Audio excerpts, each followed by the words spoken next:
Hello, this is Ergo Josh and the Pair of Talking Hands here with another video. Today I'm going to give you the ultimate guide on how to learn and study anatomy. This is the ultimate foolproof guide, complete everything you need to know. Now, this video is not a tutorial on how to draw specific parts of the human anatomy, but an overview on all of the different techniques I have learned and learned from others to help you study and understand it. Throughout my experience over the past 3.5 years and some of the things that I've learned from my friends that are also always trying to improve, I have come up with a series of different practices that you can do to improve your understanding of anatomy. Now, I have arranged these practices from different levels, from increasing difficulty, so from level 0 to level 9. With each level, there are different sets of challenges that you should focus on, and they increase in difficulty as they should be, because the more you go up, the more experienced you are, and the more effort is going to be to improve. So without further ado, let's go ahead and get started. Alright, so beginner is level 0. That's no knowledge, you don't know anything about anatomy, and that's really the easiest place to be. We're all already there.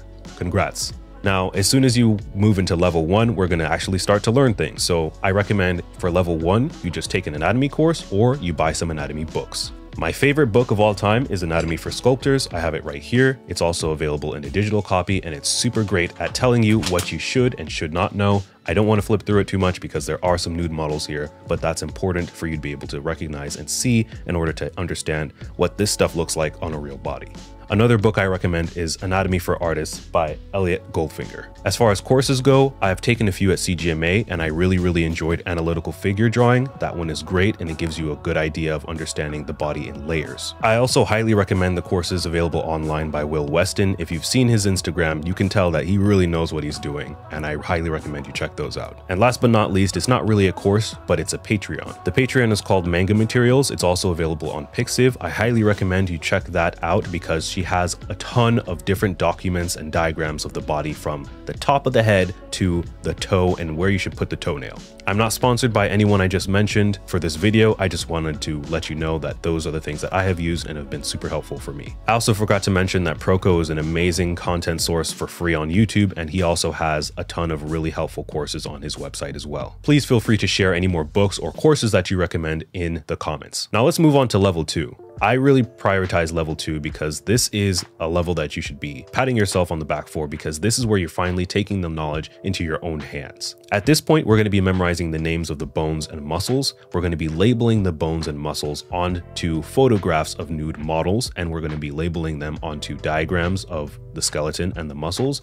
And we're also going to be practicing timed gesture drawings. Timed gesture drawings is going to be something that you should do throughout the whole entire experience of studying anatomy, but it's very important to start doing it now because you want to get used to looking at the body and trying to draw it as soon as possible, because that is going to start contributing to your mileage. Now, a lot of people balk at the idea of memorizing, but let me try to explain it to you in a way that can maybe make you more encouraged to do it. The reality is memorizing is really just not that hard, no matter how complicated the word is. If you've ever been to college, you know what an Easy A class is, and that's basically the classes where it's just rote memorization, right?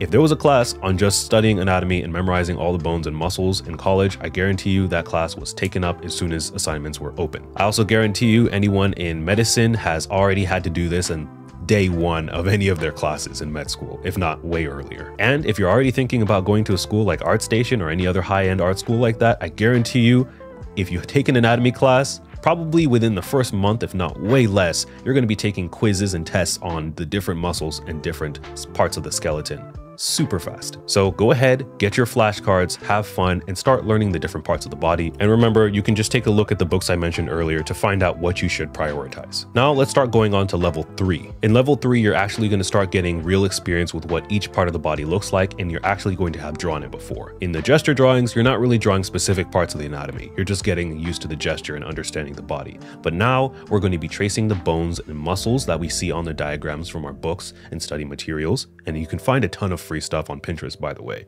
There's plenty on there. And then you're going to be redrawing what you traced right next to it as soon as you do it, and then you're going to be labeling it again. You're also going to start doing this onto nude models, photographs of nude models, while looking at the diagrams to help you find out what the body part really looks like. Some people may think tracing doesn't really help you learn, but I guarantee you it does, because what you're doing is you're drawing what doesn't exist on the nude model. You can see the body, but the complete perfect outline of the muscle isn't there. So challenging yourself to see that with the diagram as help is going to help you start to see the body as a set of the components rather than just glazing over it and saving it as a symbol that our brain normally does. And I really stress the nude models. You can find those plenty of places online. I'll probably try to link some in the description, and please share in the comments as well where you can find great places. I know Croquis Cafe is the most famous place to find gesture drawings and nude models and things like that. But when you try to do this from clothed models, it's really challenging. We're going to do that later, but you want to focus on nude models so that you can see exactly what's going on and exactly how the body is interacting with each other. Now, level 4 is one of the most important levels, and there's a lot packed into it. We're going to start using books to help convert each bone and muscle into a basic shape. And that's where, again, I really love the book Anatomy for Sculptors. This is where you want to start understanding these more basic relationships so that you can start to abstract all of the intense information we've learned. You're going to then start to trace and redraw these shapes onto nude photographs and then add details and muscles to those tracings and redraws. So again, we're tracing these basic shapes onto photographs and then redrawing it again and then adding more details. You will also now start to do this on clothed models to challenge yourself. I recommend starting with models that have a lot tighter clothing or a lot more simpler clothing and moving on to maybe, a Victorian dress or something that's going to be ridiculous and you have to try to completely estimate things on your own. Again, with these traced models on the clothing models, you're going to add details and muscles to the tracings again later. This is a really exciting level because you will start to train your eye to see anatomy for what it is instead of just looking at people and just glazing over the basics of it. You're going to start to see how different parts of the body interact with each other. You're going to notice, oh, this person has a really, really prominent pectoralis. You're going to notice, oh, this person is very, very, very lucky to have very defined calf muscles, because you're going to notice that that's really hard to see depending on how shredded you are. You will start to see how different parts of the anatomy deform and start collecting information and learning in day-to-day life. This is something that Kim Jung-gi has mentioned, that he's always collecting information and learning as he's just going through daily life. And the more you understand, the more you'll be able to learn by just going outside. Now, level 5 is where it gets fun, but it's also the most challenging, but again, the most rewarding. Here, you're going to be constructing bodies from reference via layering. So you won't be tracing much anymore.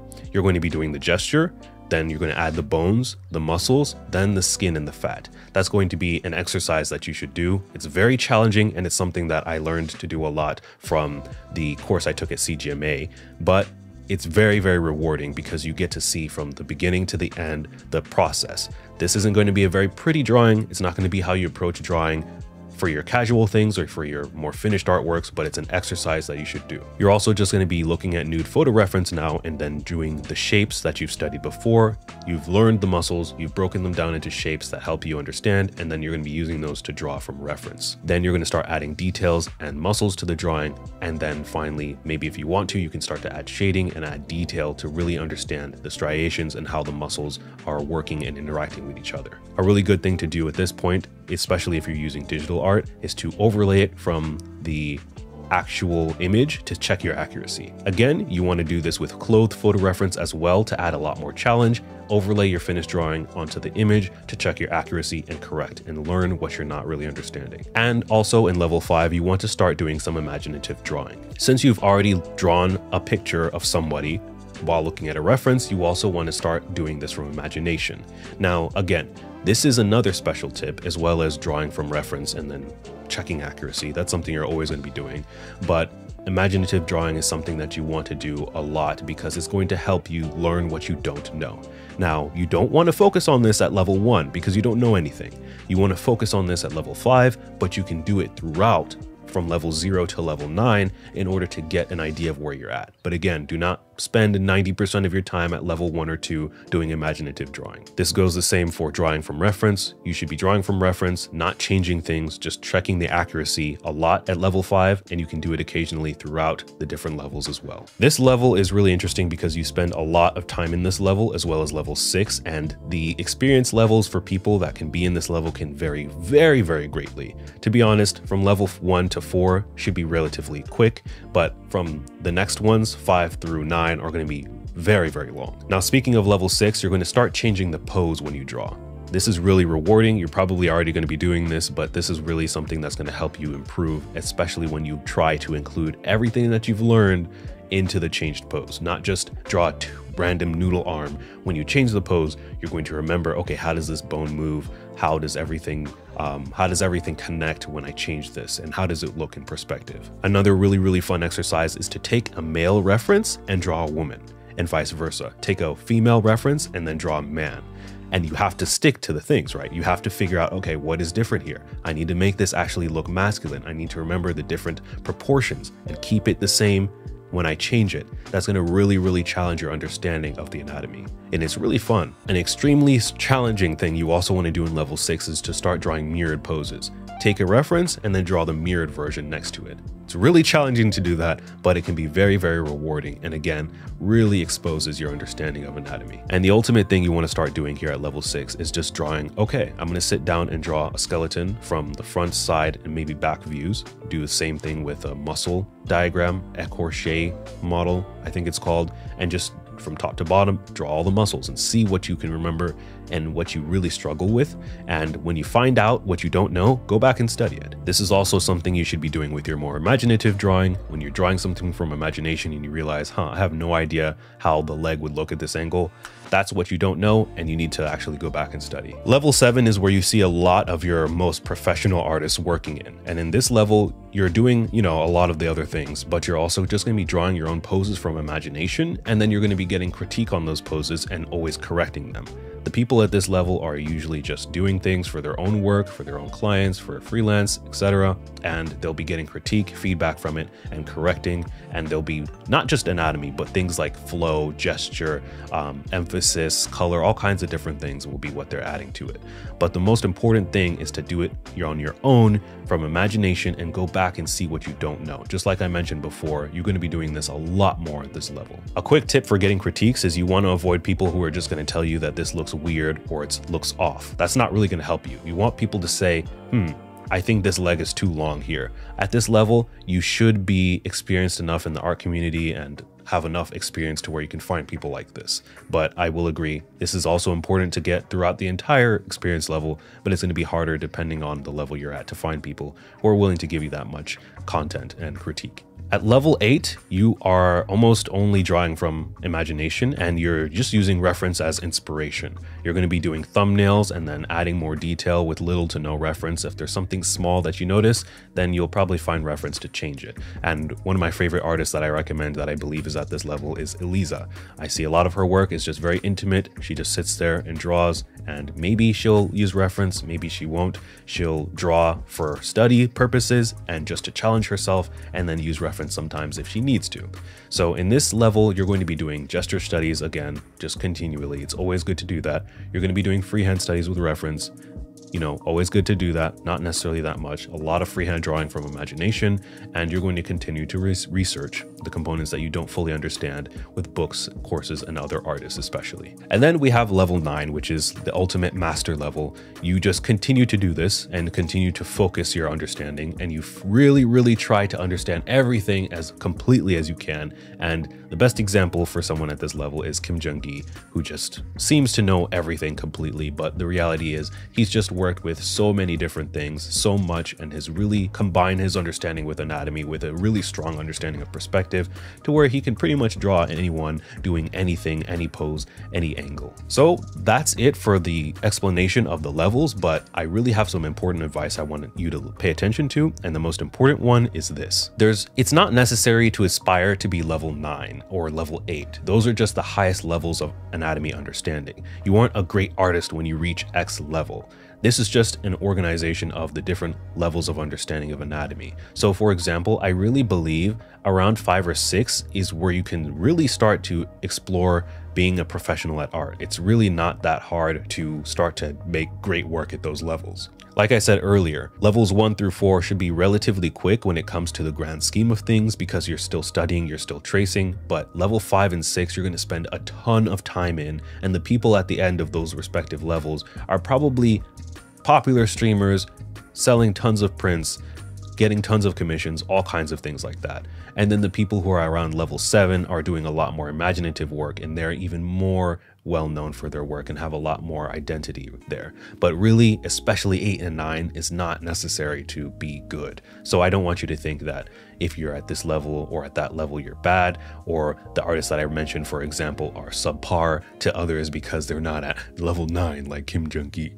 So I hope that has been super helpful for all of you. I will go back to studying anatomy, and I really encourage you all to share different materials and study techniques in the comments, and I will see you all in the next video. Happy studying, and I will see you later.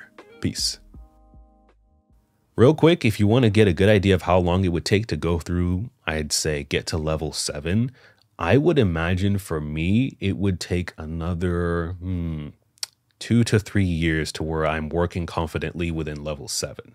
So I would say maybe 5 to 7 years in total from 0 getting to where you're making imaginative drawings that look just super kick-ass and everyone loves your stuff, and you have, you're making a comfortable living with your art. I would say it takes probably 5 to 7 years to go from 0 to hero there.